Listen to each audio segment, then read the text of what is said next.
CBS Sports presentation of the Daytona 500 is sponsored by Nextel, how business gets done, and by Haviland. Add more life to your car. 56 laps complete. Dale Jarrett in command. He began the day 33rd on the all-time Daytona 500 lap leader list. And already today he's climbed past such greats as Leroy Yarborough, Marvin Patch, Bobby Isaac, and Benny Parsons. Numbers of laps led here at Daytona in the 500. Mark Martin in second in that Jack Roush Ford. Spent all of last year playing in pain. Martin has never won the 500, and he had horrible back pain throughout the entire 1999 season. He had a fusion, a spinal fusion over the winter, an operation that puts most people flat on their back, immobile, for 4 months or more.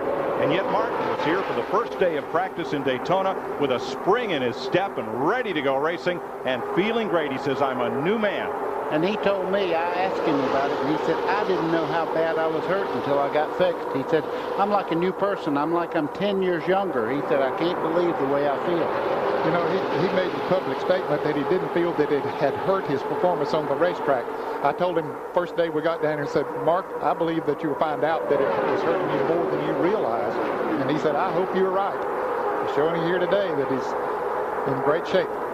And the other thing that we all remember is him hitting the wall here in turn 2 and really hurting himself after he already had a back injury. That was in the Pepsi 400 last year. A good look at Jeff Burton, 99, from the bumper cam of Dale Earnhardt Jr. And here comes Bobby Labonte.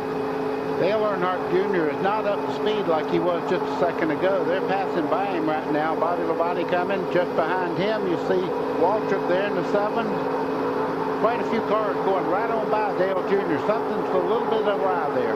Jerry Nadeau went past that yellow car. New colors for Ken Schrader, driving a Pontiac this season. You know, we hadn't seen much of Bobby Labonte today. He started 13th, fell all the way back to 34th on the 8th lap. But now, last year's season runner-up is in the top 10. I got a feeling we'll see more and more of him as the day goes on, Mike.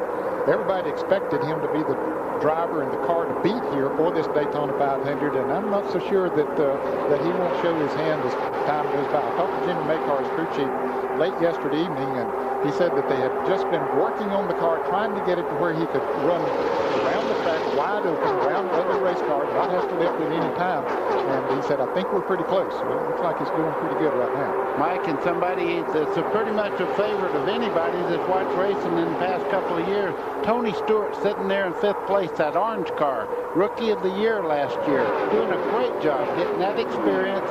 I talked to him earlier in the garage area, and he said, "You know, I've only been in 4 plate motor races, and I don't have the experience, but I learn every time I go around the racetrack."